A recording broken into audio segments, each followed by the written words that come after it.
very important to love God and love neighbor.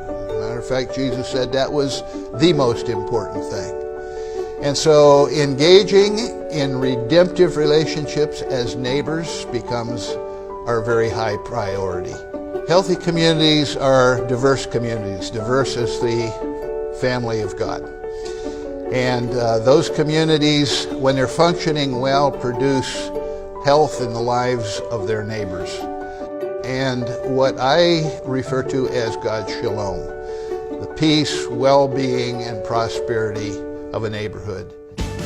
I started out working, as you know, as a teenager and just doing odd jobs once a month. I went from there to working in the original Park Point grocery store, and then I rented one of the duplexes on Atlanta.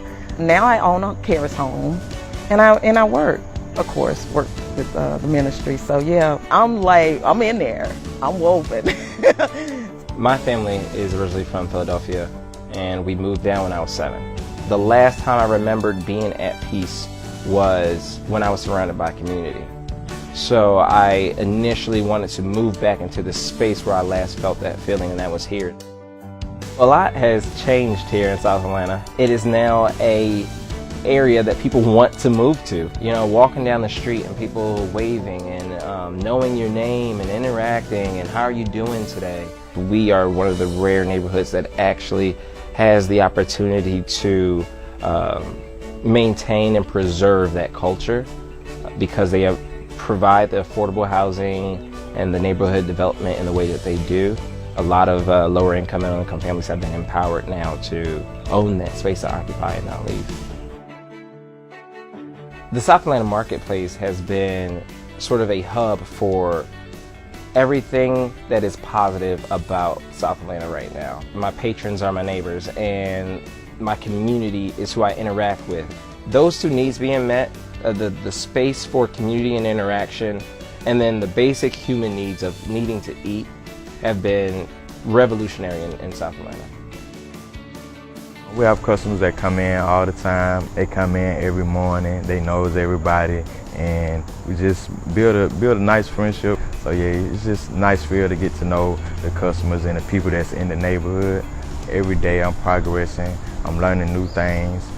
It's been great for the community, and it helps out. It helps out a lot of people a lot.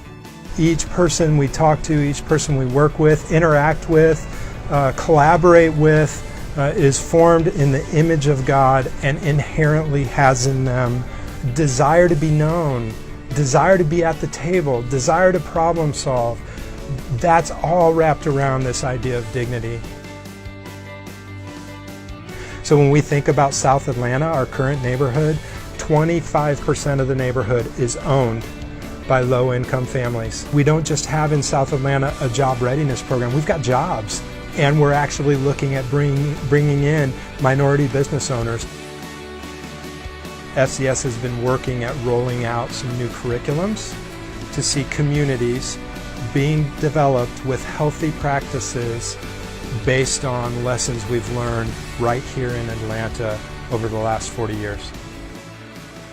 It's our responsibility, it is our great privilege and our great joy to care deeply for our neighbors, for those who are vulnerable in our society, so that we can bring joy and equity and flourishing to the streets, to the porches, to the blocks, because that is where God is the most alive and the most tangible. There is nothing more biblical to me than building these beautiful neighborhoods for families and children to thrive and flourish. We are going to be creating more housing, more jobs, more small businesses, more programs full of dignity and life for our residents. Just like the last 40 years, we have not done this alone. We have done it with countless partners and friends and donors and experts. And we hope that you will come on us with this journey of our next 40 years in the same ways you've done it in the past. And we can't wait to have more people and new people join us as well.